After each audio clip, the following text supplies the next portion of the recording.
자, 토론 뒷얘기 풀어보는 뒤톡스 정치입니다. 유튜브로만 방송이 되고요. 오늘 이제 그 윤석열 당선인의 청와대 집무실 이전 문제 또 두 분이 격론을 펼치셨는데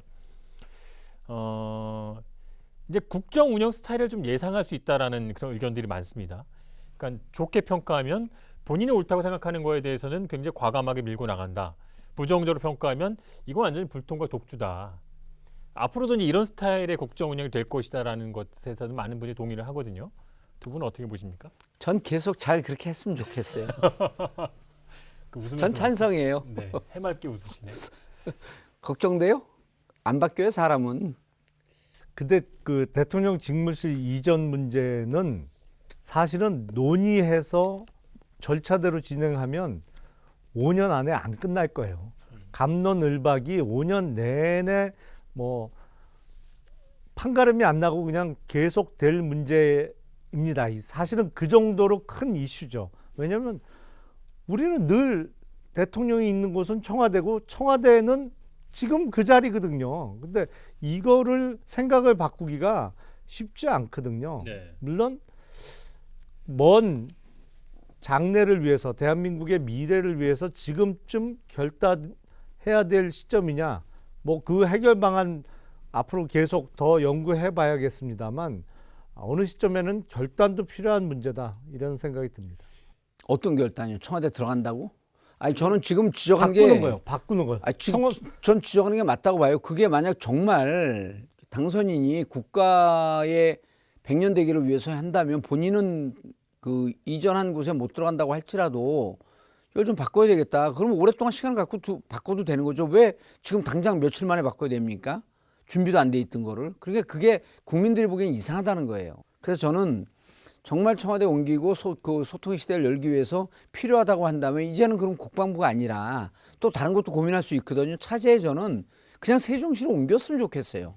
그거는 이유가 되거든요. 그 얘기 하셨죠. 예. 예. 그래서 아니 보수 진영 쪽에서도 세종시로 옮기는 걸 고민하자라고 제기한 사람들이 꽤 많아요. 세종시는 대단히 출발부터 정치적인 이유에서 출발을 한 것이고 중간에 수정할 기회도 정치적인 이유에서 수정을 못한 것이고 지금까지 왔습니다만, 저는 세종시는 대한민국의 장기적인 미래를 위해서는 잘못된 결정이고 이거는 수정해야 된다고 생각을 해요. 왜냐하면 세종시는 그야말로 공무원들이 모여 사는 곳이죠. 근데 어떤 단점이 있냐면 공무원들, 특히 우리나라 중앙부처의 공무원들이 시야가 점점 좁아져요. 왜냐하면 주위에 온통 공무원이고 서울에 있을 때, 과천에 있을 때는 퇴근하고 뭐 친구를 만나던 누굴 만나던 다른 분야, 특히 프라이빗 섹터에 있는 뭐 사람들 만나서 의견도 교환하고 시야가 좀 넓어지는 측면이 있었는데, 지금 세종시로 이전한 다음부터는 퇴근하고 만나도 같이 근무하는 사무관, 서기관들이 비슷한 그 옆 동네에서 호프 한잔 하는 거예요. 그리고 문제는 뭐냐면 장차관이나 웬만한 실국장들이 세종시에 있는 직무실에 잘 안 붙어 있어요. 뭐 국회가 됐던 뭐 이런저런 회의, 뭐 서울 출장 명목 잡아서 서울에 있는 시간이 더 길고, 또 그리고 그런 고위 공무원단은 대부분 또 가족들이나 집은 또 서울에 있어요. 출퇴근하는 분들 많으시죠. 예. 이게 지도도 제대로 안 돼요. 그러니까 신임 사무관들에 대한 지도를 선임 과장이나 국장들이 해줘야 되는데 이것도 안 돼요. 그리고 거기 있는 사무관, 서기관들이 만나는 사람도 또 사무관, 서기관들하고 만나서 거의 비슷한 얘기만 하고 있어요. 저거는 이제 워싱턴 시티에 모여 있는 게 시야가 좁아진다는 이런 그 논리하고도 비슷한데, 이게 뭐냐면 세종시 이전은 그 국토 균형 발전, 그다음에 수도권 과밀화 해소, 그다음에 업무의 효율성 이런 등등의 저는 신의 한 수였다고 봐요. 그리고 이제 국회 여기 있으면 안 돼요. 왜냐하면 지금 행정부처가 국회가 붙어 있어야 되거든요. 그러니까 국회도 지금 내려갈 준비하고 있지 않습니까? 그리고 내려가자고 주장하는 사람들 많고, 국회 내려가고 세종시 그 정부청사 그쪽에 있어야 되고, 전 대통령 집무실도 그쪽으로 가고, 서울은 이제 경제 수도로 남아 있는 거죠. 경제 문화 수도로 남아 있는 거고, 그래서 제가 보기에는 차제에 저렇게 집무실을 갖고 뭐 끌탕을 하면 그렇게 가고 싶으면 이사 가고 싶으면 이사 못한 게 그 아닌가 본데 세종시를 가라는 얘기예요. 그러니까 세종시에 대해서 업무 효율성 뭐 이런 등등에 대해서 업무 효율성을 방해하는 건 국회 때문에 그렇거든요. 국회 가면 되죠. 국회가 여의도에 꼭 있어야 될 이유가 뭐가 있습니까? 국토 균형 발전이라는 차원에서는 세종시에서 사실은 행정부처를 모아놓을 게 아니고 거기를 기업 도시로 활성화시켰으면 지금 훨씬 더 발전돼 있죠. 그런 의미에서 균형 발전을 위해서라면 정말 세종시에다가 공무원을 잔뜩 모아놓을 게 아니고 기업을 유치했어야 돼요. 그리고 워싱턴 DC하고 세종시는 완전히 다릅니다. 아시겠지만 워싱턴 DC에는 각국의 대사관도 다 와 있죠. 그리고 거기 예. 큰 굵직굵직한 컨설팅 기업부터 해갖고 기업들이 실제로 많이 있어요. 거기가. 워싱턴이 저희가 알고는 워싱턴인 거죠. 죄송합니다. 예. 그 프로그램 내가 없애고 싶어? 워싱턴이라고 그랬어요? 아닙니다. 워싱턴이라고 그랬어요. 예. 윤석열 당선인의 이제 인수위 활동을 보면서 뭐 아까는 비슷한 질문인데 두 가지 측면이죠. 굉장히 격의 없이 일을 하려 노력한다. 굉장히 뭐 표준어는 아니지만 아싸라다 이런 평가가 있고요. 또 반대편에서는 국정 운영은 이게 다르다. 좀 더 신중하고 좀 조심스러워야 한다. 이런 주장이 있습니다. 두 분께서 보시는 평가는 어떠신지 궁금합니다. 윤석열 당선인은 변하질 않아요. 그러니까 지금 당선 이후에도 뭐 식사하는 거나 주위 사람들하고 얘기하는 모습을 보면 이게 20년 전하고 똑같아요. 예. 근데 대통령으로서 어떤 권위 이런 거는 사실 그 자리가 정식으로 취임해서 자리가 주어지는 그런 영향이 있거든요. 그러니까 그건 자연스럽게 또 장소와 상황에 맞춰진 어떤 언행은 자연스럽게 이제 나오죠. 저는 그 지금 뭐 소탈하다 원래 안 바뀐다 안 바뀌는 대로 계속 하라는 거예요. 누가 바꾸라 그랬습니까? 정치는 조율과 설득이에요. 이번에 밀어붙이는 거 보니까요.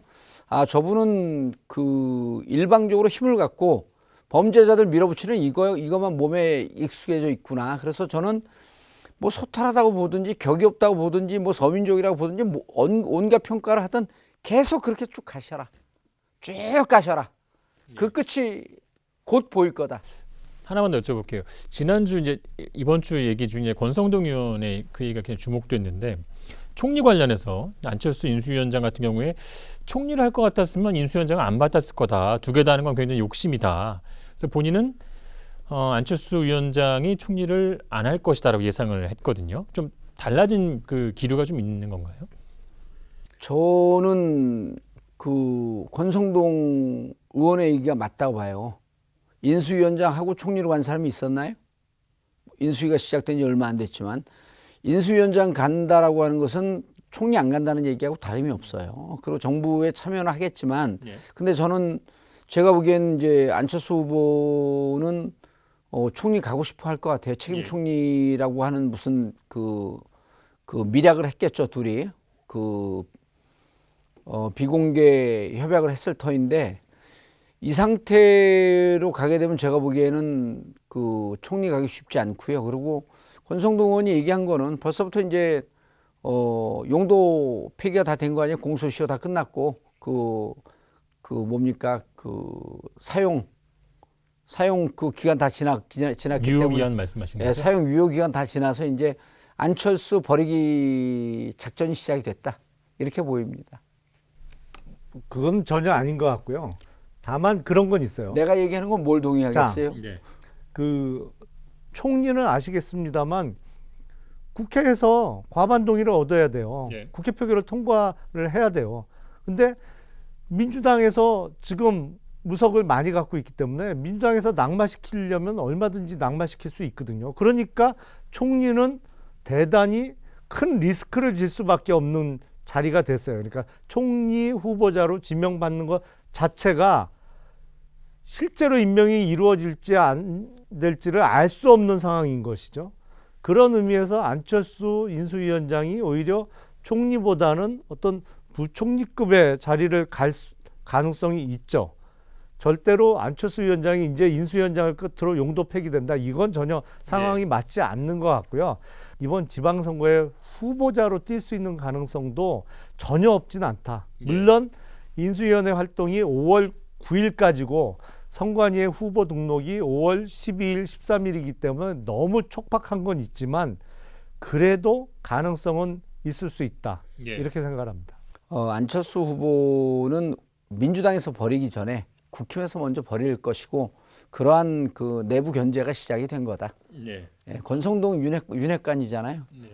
윤석열 당선자의 뜻이 좀 반영된 거 아닐까요? 저는 뭐 여기까지 하시죠. 저는 이제 지명을 할 거라고 보는데 나중에 총리로? 예, 누구 말이 맞을지는 한번 저는 지켜보겠습니다. 예측을 해보면 만약에 안철수를? 안철수 위원장이 총리로 지명 안 되면 이번 초대 총리로 지명되는 분은 아마도 호남 출신일 가능성이 90% 이상이다. 네. 이렇게 생각합니다. 박주선은 안 됩니다. 여기까지 하겠습니다. 수고하셨습니다. 네. 이번 주 시사 토크 알고리즘도 잘 보셨습니까? 화면 왼쪽을 눌러서 보라저 채널을 구독해 주시면 알고리즘과 함께 돌발 영상, 뉴스가 있는 저녁 등 YTN의 간판 시사 프로그램을 함께 보실 수 있습니다.